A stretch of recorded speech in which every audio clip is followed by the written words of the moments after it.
سلامونه حونیکې هیله مند یم چې جوړ او روغ یاست. نن تاسو ته د ایران د حتمي کېدلو په هکله باندې خبرې کوم چې د ایران حتمي کېدل په سیمه کې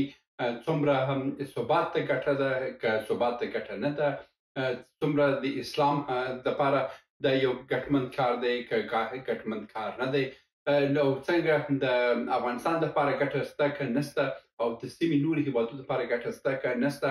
نن په دغه موضوع باندې ستاسو سر به لږ خلاص کړم انشاءالله چې یو څه به ترلاسه کړئ. زه پر موضوع باندې خبرې کوو خو تر اضافي خبرې تېرېږو. یو روسي نظامي خپل په کتاب کې حدودا 10 کاله وړاندې یو خبره لیکلې وه. هغه خبره دا وه چې هغه ویلي وه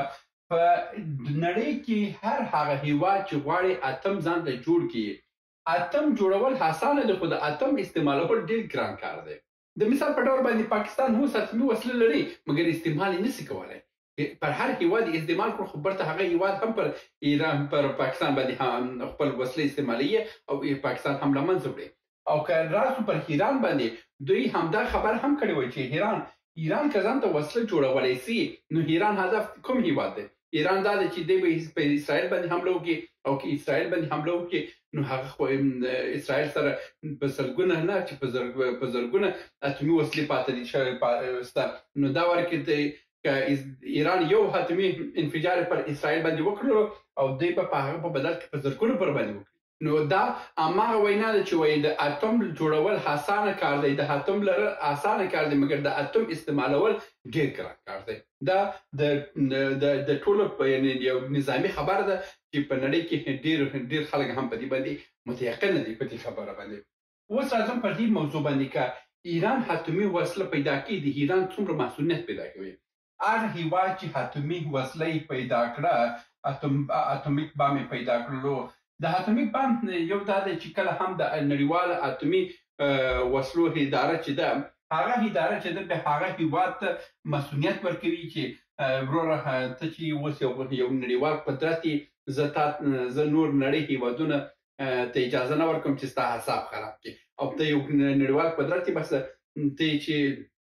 څومره پر غریبي هیوادونه چلولی سي وی چلوه مګر ته د یو بل حتمي سره جنجال نسي کولی، بل حتمي پر تا سره جنجال نسي کولی او د نور بې حتمه هیواد چې دي چې څومره هم ته ډبولی سي وی ډبه مګر بغیر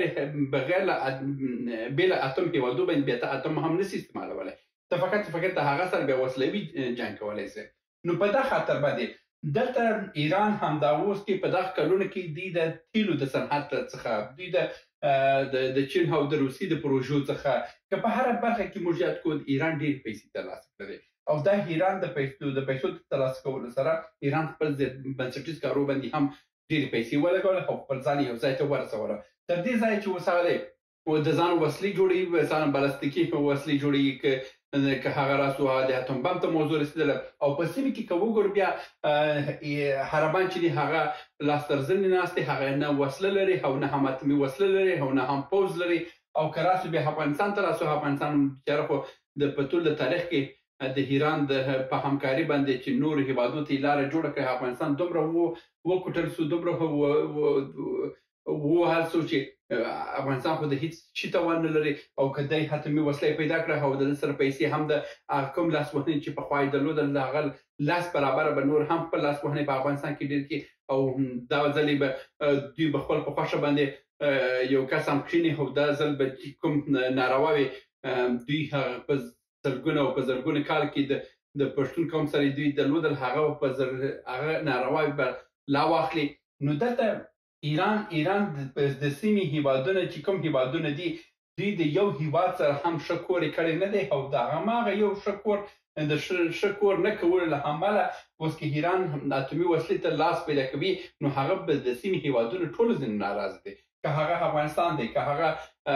عرب هیوادونه دي، که هغه مثلا راسو بیا نږدې هیوادونه چې دي آذربایجان دی هغه هم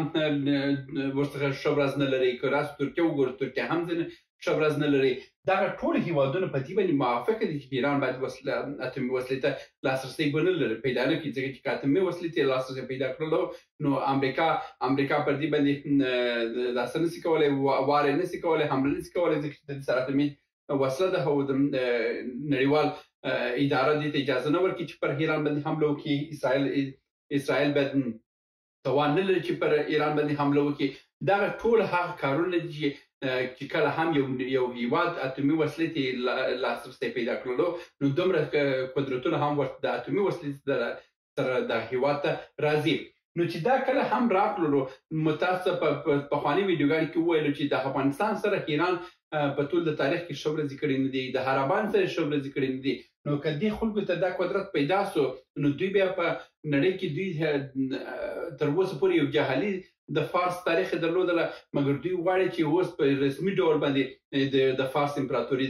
برته جوړه کړي چې هغه به بیا عرب هیوادونه د تر کنټرول لاندې اوسي، د افغانستان به د تر کنټرول لاندې اوسي، او هم ترکیه او د هیوادونه به د تر کنټرول لاندې اوسي، او چې د وای هغه به دا کوي. نو په داسې وخت کې چې ګوره چې کله ته یو سیاسي رقیبې، ته یو سیاسي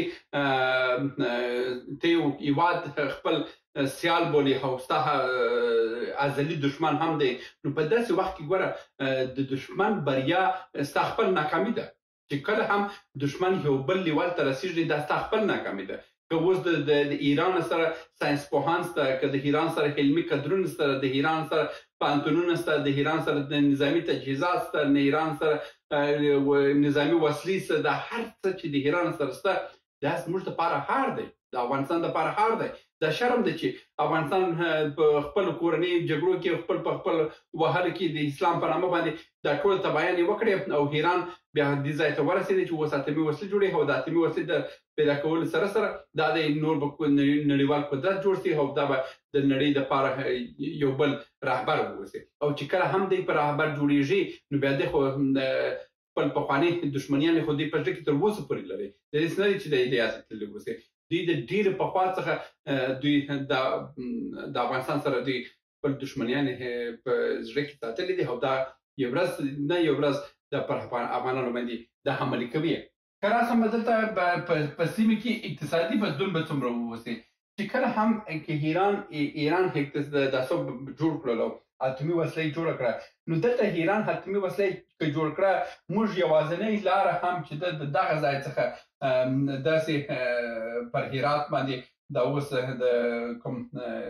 اوبو ته چې موږ لار لرو، یوازینۍ لاره همدغه ګواده چابهار دی. د همدغه چابهار له لارې چې که دوی اتمي وسله ورسېږي او دوی دومره قدرتمند شي، بیا خو زموږ دپاره ډېر ستونزمن دی چې دوی به په سیال ډول باندې موږ سره یو همسایه‌توب وکړي او موږ سره ګاونډیتوب وکړي، او دوی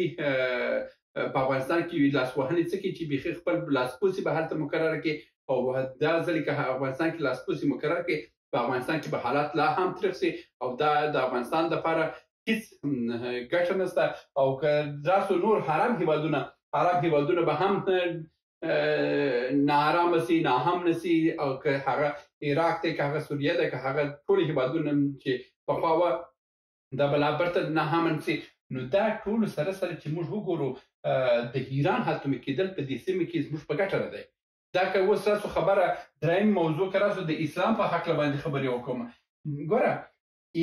ایران په ټول د تاریخ کې دلته د اسلام په ګټه باندې کوم کار کړی نه دی چې هغه اسلام ووسي. همدا اوس ګوره کعبه یې اړولې ده، هلته د امام حسین زیارت یې توبه نعوذبالله کعبه جوړه کړې ده، د حج فریضه یې ایسته کړې ده، هلته شیوع مکمل عراق ته وړي، نجف ته وړي چې هلته ورځئ ولاړ شئ، د هغه څخه بیا راسئ. دلته په ایران کې هم یو څو زیارتونو ته ولاړ شئ، خپل پیسې راوړئ. او دا ټول کارونه چې دي دا دوی د اسلام په خاطر کړي نه دي، د خپل شخصي ګټې دي، او دا شخصي ګټې زموږ په خیر نه دي. او زیاتره ځوانان چې په دې موضوعاتو کې دغسې چوپ پاتې دي، او دوی ناخبره دي، وایي چې یاره ایران ګوره د ایران ګټمند کېدل د افغانانو دپاره هېڅ ګټه نشته، د افغانانو دپاره تباهي ده، مګر هېڅ ګټه دوی په ژوند کې هم د ایران څخه نشي لیدلی.